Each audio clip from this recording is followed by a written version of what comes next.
Okay, students, today we are first class of physics. So we are talking about introduction of physics today. First chapter is introduction of physics. Okay, physics का तारुफ. तो physics का जो तारुफ है वो आज हम लोग यहाँ पर एक्सप्लेन करेंगे. तो आप लोग ध्यान से सुनिएगा क्योंकि ये बहुत इम्पोर्टेंट जो है सब्जेक्ट है और इसके जितने भी चैप्टर्स हैं तकरीबन सभी इम्पोर्टेंट है. ओके, तो इंट्रोडक्शन ऑफ फिजिक्स नेक्स्ट करते हैं. सबसे पहला जो यहाँ पर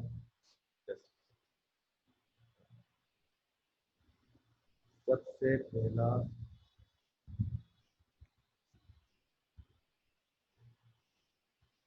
तो व्हाट इज फिजिक्स. सबसे पहला जो हमारे पास सवाल है, first question is what is physics. Right the name of different branches of physics. तो फिजिक्स क्या है, इसको समझने से पहले हम ये जान लें कि बेसिकली जो साइंस है उसके जो फादर जो कहलाते हैं, उन्हीं को जो पढ़े हैं वो कौन है, वो हैं गलीलियो. ओके, गलीलियो ने साइंस को बहुत ज़्यादा जो है शुरुआत में रिप्रेजेंट किया. उसके बाद जो है दो जो किस्म की आई थी फिजिक्स में, फर्स्ट थी क्लासिक फिजिक्स और दूसरी थी मॉडर्न फिजिक्स. इसी तरह जो है यहाँ पर जो फर्स्ट हमारा जो क्वेश्चन है वो है what is physics. Hello, okay. तो फर्स्ट क्वेश्चन है व्हाट इज फिजिक्स. इसका आंसर है physics is the branch of science which offers the study and properties of matter and energy along with the instruction between them. ये क्या कहना चाह रहे हैं, ये कहना चाह रहे हैं हम रोजमर्रा जिंदगी में एक दूसरे से जैसे फॉर एग्जांपल पूछते हैं ना कि आपकी तबीयत कैसी है. ओके, तो फिजिक्स को उर्दू में हम कहते हैं तिबियात. तिबियात वर्ड जो निकला है वो तबीयत से निकला है. अब हम रोजमर्रा जिंदगी में एक दूसरे से मिलते हैं और ये पूछते हैं कि आपकी तबीयत कैसी है. तो बेसिकली हम उनसे ये पूछ रहे होते हैं कि आपके जिस्म में जो मादा है यानी जो मैटर है इसके लिहाज से आप में तवानाई कितनी है, क्या आपकी तवानाई ठीक है. ओके, जस्ट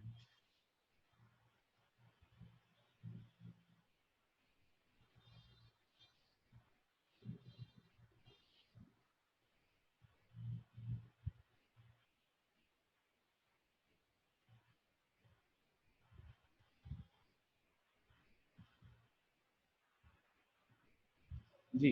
तो यहाँ पर हम ये समझते हैं कि जो मैटर है और इसके साथ जो एनर्जी है इसके बाहमी जो ताल्लुक है ना उसको हम फिजिक्स कहते हैं. फॉर एग्जाम्पल अब हमारे जो इंसान जब से दुनिया आबाद हुई है, जैसे अल्लाह तबारक ताला ने कौन कहा और दुनिया जो है वो बन गई, तो इंसान जो है शुरू से फितरी तौर पर ये जानने के उसके दिमाग में कई तरह के सवाल आते हैं कि ये जो भी चीज़ देखता है कि वो किस तरह से जनरेट हुई है, किस तरह से क्रिएट किया गया है, इसको कौन है कौन नहीं है क्या नहीं है. तो ये सारे सवाल इंसान के जहन में आते हैं. जस्ट फॉर एग्जाम्पल जैसे फायर, आग है. ओके, आग किस तरह जल रही है, इसमें ऐसा क्या है जो ये गर्म हो जाती है और ये जलती है तो इसका कलर जो है ऑरेंज और येलो कलर क्यों मिक्सअप में दिखता है. ये एक तरह का सवाल इंसान के जहन में उठता है. तो इसके अलावा जो है माउंटेन, माउंटेन जो है इतने बड़े बड़े पहाड़ किस तरह से जो है वो यहाँ पर मौजूद हैं ज़मीन के ऊपर, और ज़मीन उनको किस तरह बर्दाश्त कर रही है और ज़मीन ने उसको किस तरह उठाया हुआ है अपने ऊपर. इसी तरह डे एंड नाइट की हम बात कर लेते हैं. दिन जो है रात में और रात जो है दिन में कन्वर्ट होती है. तो ये किस तरह से हो रही है, इसके पीछे क्या ऐसा राज है, कौन कर रहा है और इसमें क्या क्या चीज़ों का हमारे सामना करना पड़ता है. उसके अलावा जो है अर्थ, हमारी ज़मीन को ले लें. ज़मीन जो है किस तरह घूम रही है, क्या ये गोल शेप में है यानी राउंड शेप में है या फिर बेस यानी कि अंडे यानी एक ही शेप में है. ठीक है, ये भी इंसान के जहन में सवाल आता है. इसी तरह सन है, मून है. और फिर वाटर को ले लेते हैं. ठीक है, पानी क्या है हमारे, जो हम पानी के ना हो तो हमारी जो है ज़िंदगी बिल्कुल जो है एक तरीके से स्टॉप हो जाती है. तो पानी हमारे लिए क्यों ज़रूरी है, पानी में ऐसा क्या है जो दूसरे जो है हमारे पास लिक्विड अगर हम लोग पिए तो उसके अंदर हमें वो तासीर नहीं मिलती जो वाटर में मिलती. इसी तरह कई सवाल आते हैं. तो फिर इंसान की जो अंदर की एक नेचर है जो फितरी जो अमल है, वो ये जानने की कोशिश करता है इन सवालात के जरिए कि सब चीज़ें है क्या। इसको जवाब जो देती है वो हमें देती है फिजिक्स। ये तमाम सवालों के जवाब जो है हमें फिजिक्स से मिलते हैं। अब इंसान का एक यूँ समझ लें कि एक फितरी अमल है जो ये जानने की कोशिश करता है सवालात के जरिए। तो हम ऑब्जर्व करते हैं चीज़ें, ठीक है। सबसे पहले हम ऑब्जर्व करते हैं, फॉर एग्जाम्पल कोई भी चीज़ हम देख रहे हैं सामने, बोर्ड देख रहे हैं या खिड़की देख रहे हैं, विंडो है, आपके रूम के अंदर टेबल होगी और उसके अलावा बेड है, जो भी चीज़ें हैं, पहले आप उनको देखते हैं, उसको ऑब्जर्व करते हैं और फिर आपको समझ आता है कि ये बेड है, ओके, ये टेबल है, ये बुक है, ये लैपटॉप है। आप वॉइस सुन रहे हैं, आपने उसको ऑब्जर्व किया है कि ये सर की आवाज़ है, इससे पहले जो पढ़ा रही थी टीचर पढ़ा रही थी यानी मिस पढ़ा रही थी, ओके। तो पहले इंसान ऑब्जर्व करता है चीज़ों को, उसके बाद एक्सपेरिमेंट करता है। एक्सपेरिमेंट यानी कि तजर्बा। जब तक आप कोई भी चीज़ का ऑब्जर्व करने के बाद तजर्बा नहीं करेंगे तो आपको वाज़े तौर पे समझ में ही नहीं आएगा कि ये है क्या चीज़। फॉर एग्जाम्पल मैंने अभी आपको ये सब चीज़ें मैं समझा रहा हूँ, लेकिन आप मेरे पढ़ाने के बाद इसको सही तरह से खुद भी नहीं देखेंगे और इसको समझने के बाद प्रैक्टिस नहीं करेंगे तो वो सारी चीज़ें जो है बेकार हो जाती हैं, आपको समझ में ही नहीं आएंगी। फिर आप ये बोलेंगे सर वो सही तरह से समझ में नहीं आई थी। तो उसका बेसिक जो रूल है वो एक है ही, एक कोई भी चीज़ हम अपनी रोज़मर्रा ज़िंदगी में देखते हैं, सीखते हैं, तो हम उसको फिर एक्सपेरिमेंट के तौर पर जाहिर करते हैं, यानी कोशिश करते हैं।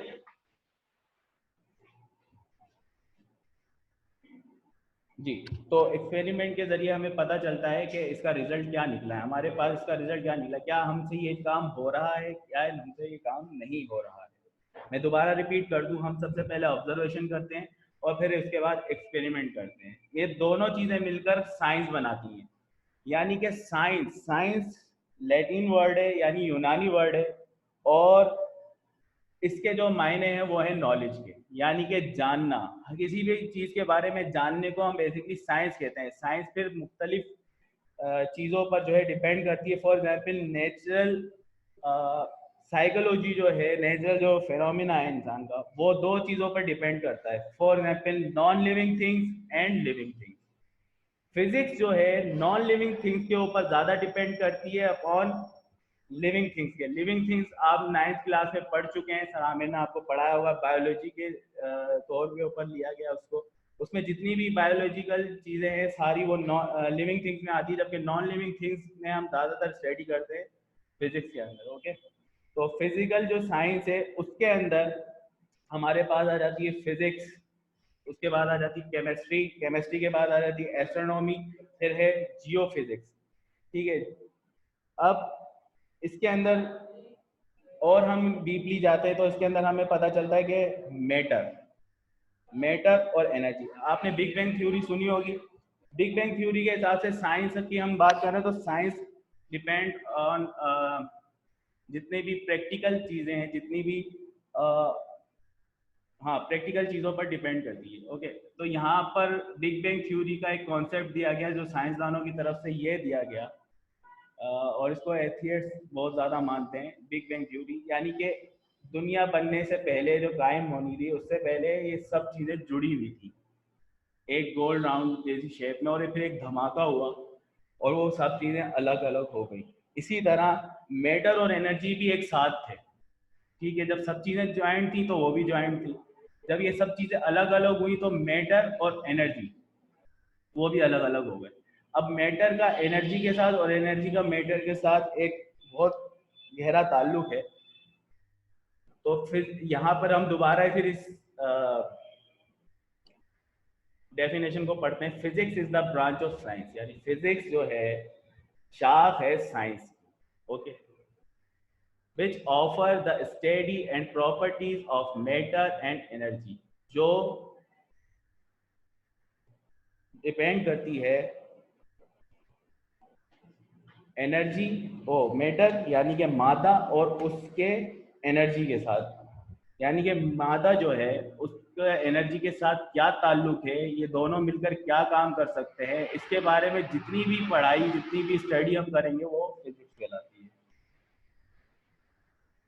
मैं ये तमाम चीज़ें इसलिए आप लोगों को बता रहा हूँ ताकि आप सिर्फ फिजिक्स को ही जो है ना थोड़ा सही तरह से समझ लें, तो फिर हम आगे चल सके। वरना तो फिर ये है कि अगर ये चीज़ें आप लोगों के जहन में नहीं आएंगी ना सही से, तो फिर आगे वाली चीज़ों को समझाने का कोई फ़ायदा नहीं होगा। तो साइंस की वो शाख जिसमें मादा, तवानाई और इनके बाहमी ताल्लुक का मुताला किया जाता है वो फिजिक्स कहलाती है।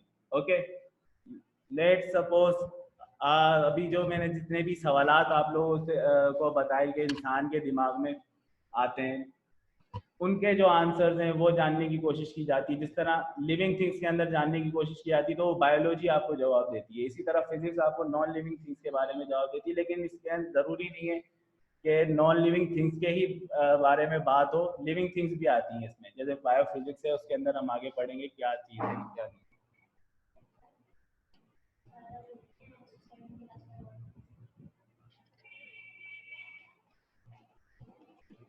ओके, अब एक छोटी सी चीज़ है वो भी इसके अंदर इंक्लूड कर दूं। वर्ड जो फिजिक्स है इसके मायने हैं, ये जो वर्ड निकला है वो निकला है वर्ड फ्यूजिस से, जिसके मायने हैं नेचर। नेचर यानी कि फितरी अमल। ओके, फ्यूजिस का फिर जो है न्यू वर्जन आया, उन्होंने साइंसदानों ने इसको फिर इंक्लूड और आगे ट्रांसफर किया। तो उसके अंदर जो हमारे पास नेक्स्ट जो वर्ड आया फ्यूजिस के बाद वो आया फिजिका। फिजिका से फिर फिजिकोस बना, जो कि आपकी बुक के अंदर मेंशन किया गया है। अगर आप लोगों के पास फिजिक्स की बुक है तो आप उसके अंदर देख सकते हैं, वर्ड फिजिकोस दिया हुआ है। ओके, वर्ड फिजिकोस जो कि यूनानी वर्ड है। उसके बाद जो नया वर्ड है जो नेचुरल थिंग्स यानी नेचुरल फिनोमेना पे डिपेंड करता है और जो यूनिक है और जो अब तक चल रहा है वो है फिजिक्स, लास्ट वर्ड। ठीक है, तो एक दफ़ा फिर मैं रिपीट कर दूं, सॉरी टू से, अगर किसी को बोरियत हो रही है तो कोई बात नहीं, लेकिन इसको बार बार रिपीट करने का मकसद ये कि आप लोगों को सही तरह से समझ में आ जाए। और अगर मेरी आवाज़ क्लियर भी नहीं आ रही तो उसकी वजह से भी मैं बार बार रिपीट इसीलिए कर रहा हूँ कि एक चीज़ आपको सही तरह समझ आ जाए, फिर हम ब्रांचेस की तरफ चलते हैं। यानी कि ये साइंस की वो शाख है, फिजिक्स यानी वो ब्रांच है जिसका ताल्लुक मादे और तवानाई के बाहमी अमल से है। यानी कि आपस में मैटर और एनर्जी के ताल्लुक के ऊपर जितनी भी स्टडी की जाएगी वो फिजिक्स कहलाती है। ओके, अब हम आगे चलते हैं। तो इसी से ज्वाइंट जो हमारा नेक्स्ट क्वेश्चन है वो है right the name of different branches of physics.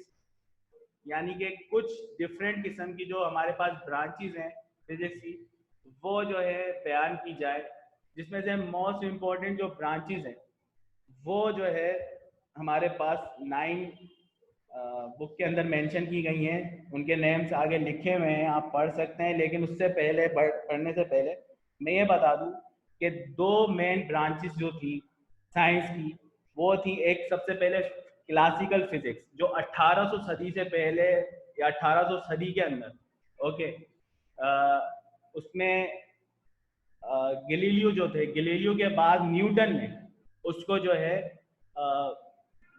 उसको ये समझ लें कि नए तरीके से डिफाइन किया, नए तरीके से एक्सप्लेन किया उसको, जिसको हम न्यूटनियन फिजिक्स भी कह सकते हैं।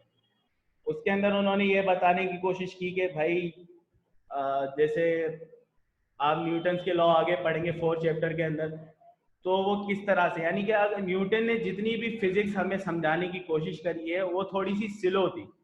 उसके बाद फिर जब 20th सेंचुरी स्टार्ट हुई यानी 20वीं सदी 20वीं स्टार्ट हुई, उसमें मॉडर्न फिजिक्स आई। एक है क्लासिकल फिजिक्स और एक है modern physics. Okay, modern physics क्या है, जो बानी है, अगर कोई गैलीलियो को नहीं जानता कोई बात नहीं, अगर वो आपको जानना जरूरी है। उसके बाद जो है न्यूटन है, न्यूटन को अगर कोई नहीं जानता तो उसके बाद जो है थर्ड जो आपके हैं वो है आइंस्टाइन। आइंस्टाइन ने जो है मॉडर्न जो है फिजिक्स जो है वो हमारे सामने पेश की। उसके अंदर उनके जितने भी लॉज हैं, जितने भी कानून है, वो आप लोगों के सामने पेश किए गए। अब जब ये सारी चीज़ें आप समझ रहे हैं तो इसके बाद हमारे जो मेन जो ब्रांचेस हैं वो हैं mechanics, electricity, electromagnetism, atomic physics, solid state physics, sorry ये स्पेलिंग थोड़ी मिस्टेक है, SOLID, solid state physics, nuclear physics, plasma physics, biophysics, astrophysics. यानी 1 2 3 4 5 6 7 8 9 जो है हमारे पास ब्रांचेस मौजूद हैं फिजिक्स की, जिसके ऊपर हम अभी आगे बात करेंगे।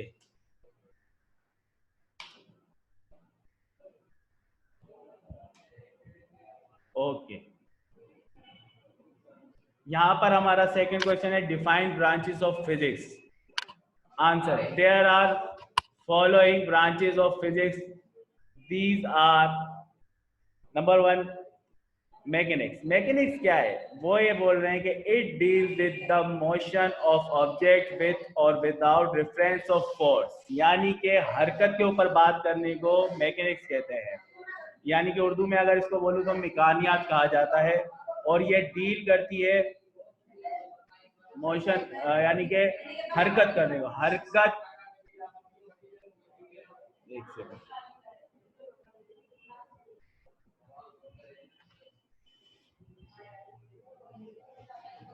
फिजिक्स की इस शाख का ताल्लुक कुव्वत के जिक्र या इसके बगैर ज़र्रात और अजसाम की हरकत से होता है।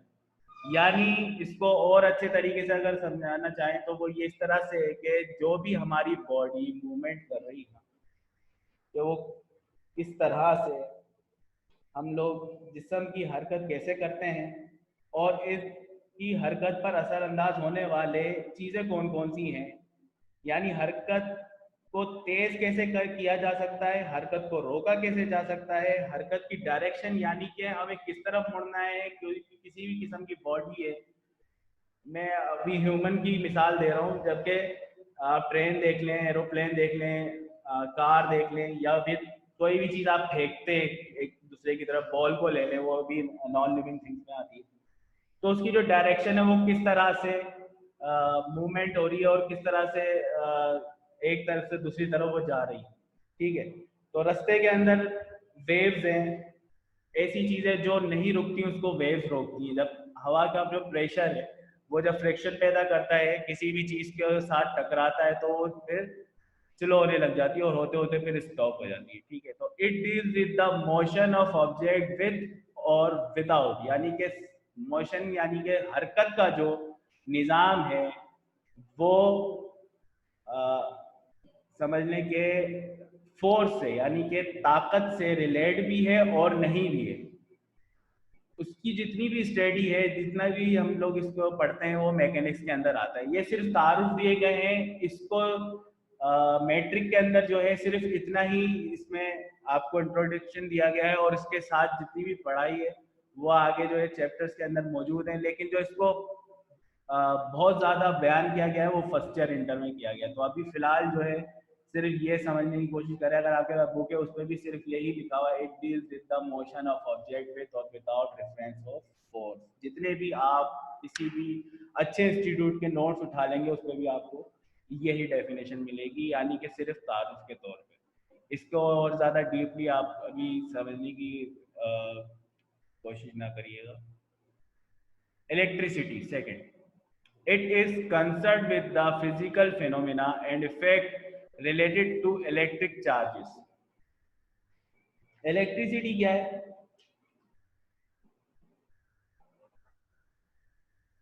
इलेक्ट्रिसिटी कहते हैं बरकियात को, यानी कि करंट। ये जो हमारे समझने के जितनी भी बिजली का जो अमल है, जितना भी बिजली का काम है, जितनी भी हमारे जो बिजली सप्लाई हो रही, जो आपका लैपटॉप जिससे चल रहा है, इससे कंप्यूटर चल रहा है, जिससे हमारी घर की मुख्तलिफ चीज़ें चल रही, फैन है, इसके अलावा जो है मोटर है आपके घर में, वो सब चीज़ें जो भी चल रही हैं वो सब किससे चल रही है? बिजली। और बिजली हमारी ज़िंदगी में एक बहुत इम्पोर्टेंट रोल प्ले करती है, इसके बगैर हम लोग अब रह नहीं सकते। ठीक है, ये इसके बगैर हमारी ज़िंदगी बेकार है, क्योंकि अगर ये नहीं होती तो हम लोग भी फारिग होकर बैठ जाते। लेकिन बिजली का जो अमल है उससे असरात जो पैदा होते हैं, और जो ये किस तरह से बनती है, किस तरह से पास होती है, किस तरह से कन्वर्ट होती है, किस तरह से इलेक्ट्रिक चार्जेस जो है वो काम करते हैं, वो सारा का सारा जो है डिपेंड करता है इलेक्ट्रिसिटी के ऊपर। और इलेक्ट्रिसिटी जो है वो हम जो भी इलेक्ट्रिसिटी के बारे में पढ़ते हैं वो इलेक्ट्रिसिटी में है आता है, यानी मैकेनिक्स के बाद जो इलेक्ट्रिसिटी है उस चीज़ को बयान करती है। इसको और मॉडिफाई कर दिया गया इलेक्ट्रोमैग्नेटिज्म के अंदर। इलेक्ट्रोमैग्नेटिज्म जो है ये क्या चीज़ है, ये बरकी मकनातीस है। अब जब आप देखते हैं कि बिजली यानी इलेक्ट्रिसिटी, ओके, बिजली एक जगह मौजूद है, उसके साथ जो है इलेक्ट्रोमैग्नेटिज्म हम अगर शामिल कर ले, वैसे तो ये इलेक्ट्रोमैग्नेटिज्म ही थी, आप इसको जो है फैक्टराइजेशन कर दी, इसकी इलेक्ट्रिसिटी अलग कर दिया, इलेक्ट्रोमैग्नेटिज्म अलग कर दिया, लेकिन दोनों का मकसद एक ही है, बस ये है कि इलेक्ट्रोमैग्नेटिज्म के अंदर जो है वो ये बयान किया गया है कि हमारी जो मकनातीस है यानी हाँ बरकी मकनातीसियत, ओके इसको कह सकते हैं। तो इलेक्ट्रोमैग्नेटिज्म के अंदर हम पहले तो जैसे इलेक्ट्रिसिटी की बात की थी, करंट या बिजली, ठीक है। तो जहाँ बिजली मौजूद है वहाँ पर मैग्नेट मौजूद है, यानी जहाँ इलेक्ट्रिसिटी है वहाँ पे मैग्नेट है, यानी जहाँ पर यूँ समझ लें कि इनका आपस में बहुत गहरा रिलेशन है। अब इसको थोड़ा सा पढ़ते हैं। It is concern with the observation principles, method and laws that relate electricity to magnetism। इसको किस तरह से, अब मैं थोड़ा सा आपको इजीली आपको समझ में आ जाएगा। आपके घर में मोटर है, ओके, अब वो आपने प्लग जो है आपने लगाया, उसको ऑन कर दिया, अब वहां से इलेक्ट्रिसिटी पास हो रही है, लेकिन जो अंदर मोटर में आके जो उसको घूमने का उसका निज़ाम है, उसके अंदर जो पुल्ली है वो मूवमेंट कर रही है, और फिर जो उससे जनरेट हो रहा है करंट, वो उसको घुमा रहा है, यानी कि अंदर जो मैग्नेटिज्म पैदा हो रहा है, जो है मकनातीसी कुव्वत पैदा हो रही है, चकमक जिसे आप कह सकते हैं, वो जो है कशिश करती है, ठीक है।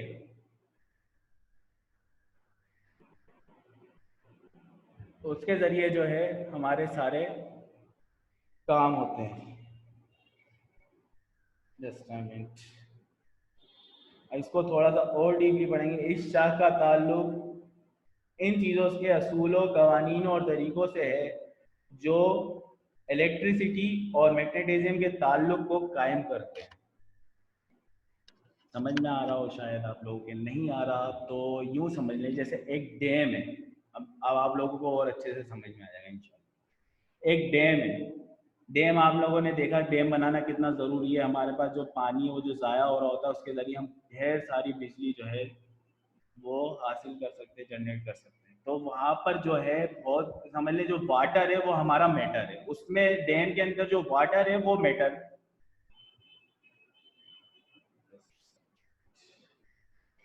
एक सेकेंड होल्ड कीजिए।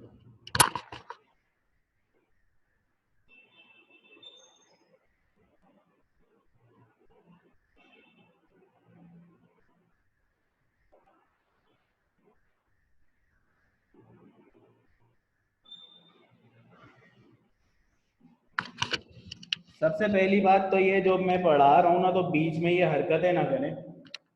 इसका मतलब ये है कि आप लोगों का ध्यान नहीं है। ये जो भी बना रहा है ना, मतलब जो कीड़े मकोड़े आ रहे हैं बने हुए, इसको हटा दें, छोड़ दें। अगर कोई भी आप लोगों में से ऐसा कर रहा है तो वो सही नहीं है, ठीक है। ये नहीं समझिएगा कि पता नहीं चलेगा, पता चल जाएगा।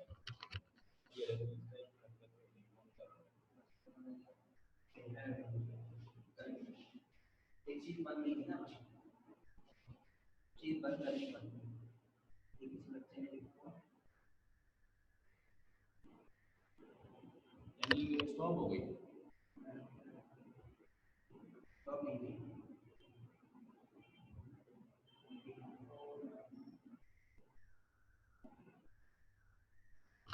ये बच्चे जो है बस अब आप काम करो। हाँ ठीक।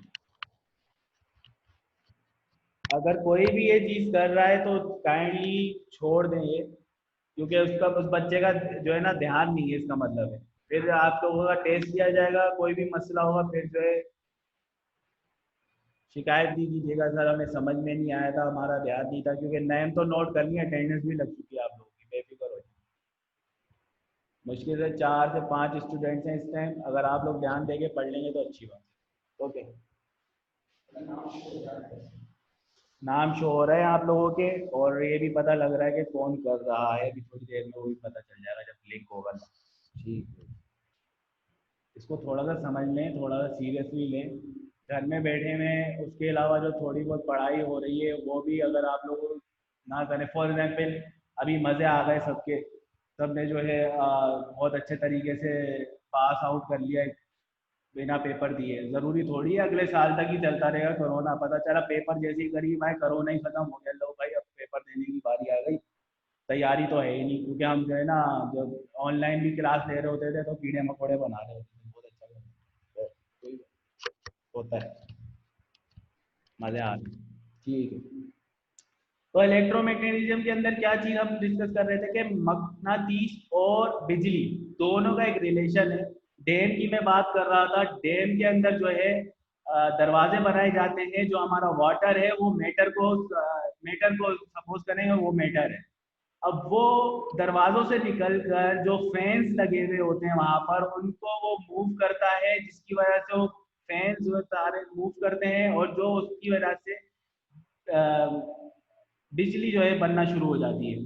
तो ये जो कन्वर्सेशन है सारी की सारी, ओके, ये मगनातीस जो है वो भी वहां पर है और जो आपकी इलेक्ट्रिसिटी वो भी वहां मौजूद है। तो दोनों जो मिलकर आपकी बिजली बना रहे हैं।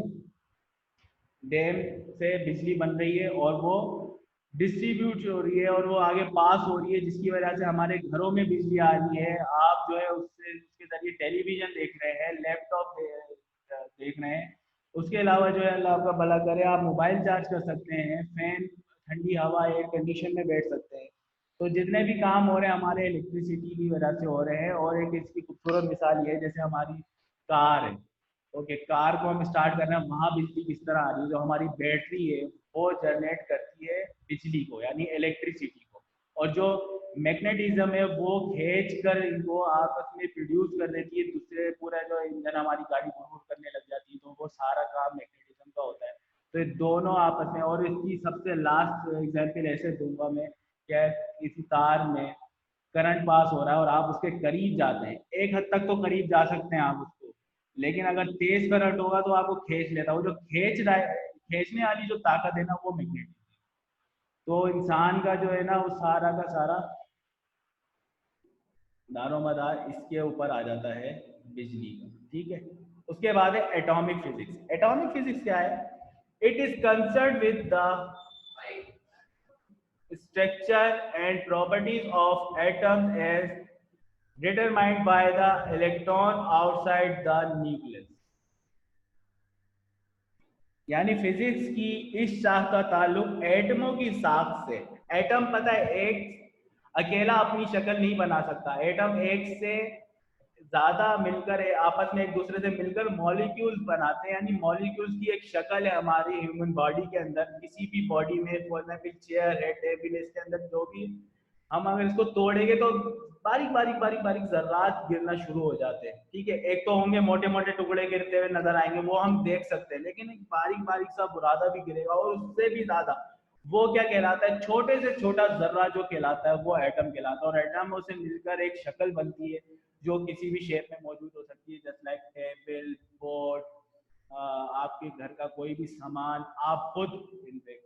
ठीक है, तो ह्यूमन बॉडी का भी जो है एटम से ही मिलकर बनती है।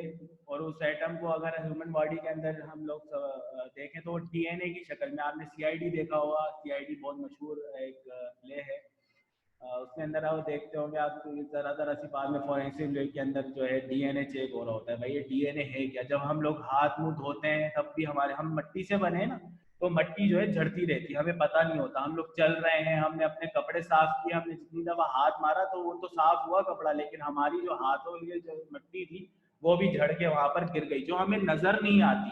यानी इतनी बारीक होती है चीज जो हमें नजर ही नहीं आती। ये सब मिलकर ये जो जो छोटे छोटे ज़रात हैं वो एटम कहलाते हैं। तो एटम जो मिलकर एक पूरी शक्ल बनाते हैं। ये समझ में आ रहा है आप लोगों को? Okay, now next is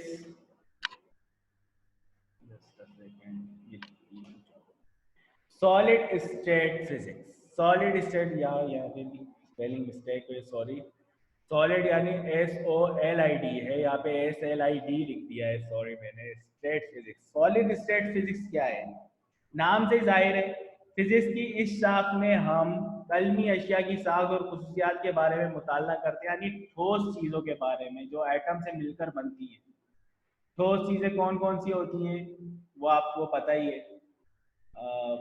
window ले लें, ठीक है, आप ये जो ह्यूमन बॉडी है इसके अंदर आपकी जो स्कल है, जितनी भी हड्डियां हैं इसके अंदर, बोन्स हैं, वो सारी ठोस हैं। ओके, इस टाइप की जितनी भी सख्त चीज़ें हैं, इसके ऊपर जितनी भी हम स्टडी करते हैं कि किस तरह से मिलकर बन जाती हैं, ये किस तरह से टूटती हैं, किस तरह से जुड़ती हैं, ये कहाँ किस तरह से जनरेट हो जाती है, जितनी भी पढ़ाई है इसके बारे में हम पढ़ते हैं, वो सॉलिड स्टेट फिजिक्स में आती है। इसको हम अगर डिफाइन करें तो it is the concern with the properties of crystalline material only, that is a material in which the constituent atoms are arranged in 3 dimension lists। यानी कि वही बात है कि ठोस जो चीज़ें हैं उनका क्या काम है हमारी ज़िंदगी में, वो क्या रोल प्ले करती हैं, वो सारी इसके अंदर आती हैं। उसके बाद है न्यूक्लियर फिजिक्स। न्यूक्लियर फिजिक्स जो है हमारी ही बुक के अंदर एक सेकंड या थर्ड लास्ट चैप्टर है जिसको पूरे तरीके से बैन किया गया। इसको बस जस्ट में तारुफ इस तरह से करा दूँ। It is the concern with structure properties and reaction between the nuclear of atom, nucleus atom, sorry यहाँ भी स्पेलिंग। तो ये क्या है न्यूक्लियर, यानी कि न्यूक्लियर चीज़ों के बारे में, उसकी खुसूसियात, उसका स्ट्रक्चर यानी उसकी बनावट, और उसके जो रिएक्शन है यानी कि वो क्या हमें जवाब में देता है, कोई भी चीज़ हम अगर उससे करते हैं, इस बीच जितनी भी स्टडी है वो सारी न्यूक्लियर फिजिक्स में आती है। उसके बाद है प्लाज्मा फिजिक्स, ये थोड़ा सा समझने वाला है। It is concern with the properties of highly ionized atoms forming a mixture of their nuclei without electrons, and electrons called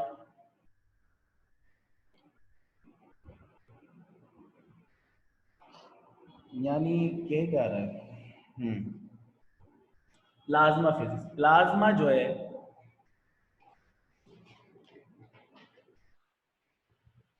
मादा, यानी कि मैटर को ले लेते हैं एक तरीके से, मैं आपको इजीली समझाऊं ताकि थोड़ा सही समझ में आ जाए। मादा बहुत ज्यादा दर्जा हरारत यानी कि जो टेम्परेचर है उस पर आयनों और इलेक्ट्रॉनों पर मुश्तमिल गैसेस की शक्ल में अख्तियार कर लेता है, तो प्लाज्मा कहलाता है। यानी अब इसको इस तरह समझे, हमारे जमीन के नीचे जितनी भी चीजें मौजूद हैं वो प्लाज्मा की शक्ल में मौजूद है। ओके, ये हमें ऊपर देखने को इतना नहीं मिलता, जमीन के नीचे जितनी भी फॉर्म में चीजें मौजूद है वो सब प्लाज्मा की शक्ल में। अब इसको, इसकी एक मिसाल ऐसे थे कि आतिशफिशा पहाड़ आपने देखा होगा, कहीं पर जो है फटता है, वहां से जो लावा निकलता है, जो लावे की जो शक्ल है वो प्लाज्मा है। यानी जमीन के नीचे जितनी भी इस टाइप की चीजें मौजूद हैं वो सब प्लाज्मा फॉर्म में मौजूद है। वो निकलता है और वो एक हद तक बहता है और फिर कुदरती तौर पे, कुदरत के कानून के हिसाब से वो रुक जाता है। 10 मिनट, 5 मिनट, 15 मिनट, आधा घंटा बहेगा, वो जहाँ तक भी उसकी पहुँच होगी वहाँ तक वो जाएगा और आहिस्ता आहिस्ता जो है टेम्परेचर यानी कि लो टेम्परेचर पे आता जाएगा। और जब वो एक बिल्कुल लो टेम्परेचर पे आ जाता है तो फिर वो अपनी जो जितनी भी गर्माहट है उसके अंदर, जितनी भी हॉटनेस है, वो सारी खत्म हो जाती है और वो जम जाता है। तो ये उसकी खुसूसियात है कि भाई वो जम जाता है। उसको फिर आप छू भी सकते हो, लेकिन जिस टाइम वो निकल रहा होता है वो आप उसको उसके पास भी नहीं जा सकते क्योंकि आपको जला देगा। तो ये एक प्लाज्मा की शक्ल है। और आपको समझ में आ गया होगा कि ज़मीन के नीचे बेसिकली जो ज़्यादातर जो चीज़ें मौजूद होती हैं वो प्लाज्मा की शक्ल में मौजूद होती हैं। इसके बाद है बायोफिजिक्स। बायोफिजिक्स आप 9th क्लास के अंदर बायोलॉजी पढ़ चुके हैं। बायो से मुराद जितनी भी, it is concerned with the application of physical method and types of explanation to biophysical system and structure। यानी जितनी भी हम लोग बात कर लें कि फिजिकली तो हो गई, लेकिन बायोफिजिक्स के अंदर हम लोग, हमारी जैसे बॉडी है ये किस तरह से मूवमेंट करनी है, इसका क्या रोल प्ले, हम पे कौन कौन से मौसम जो है वो असरअंदाज हो रहे हैं, हम क्या क्या चीज़ें देख पाते हैं, क्या चीज़ें हम सुन पाते हैं, ठीक है, क्या चीज़ें हम महसूस कर सकते हैं। हम जो है अपने जैसे कोई भी चीज़ खा रहे हैं तो खट्टी है, मीठी है, कड़वी है, वो किस तरह हमें पता चल रही है। इस टाइप की जितनी भी स्टडी है वो बायोफिजिक्स के अंदर आती है, तो फिजिकली हमें वहाँ पर भी देखा जा सकता है जो बायोलॉजी के अंदर, ठीक है।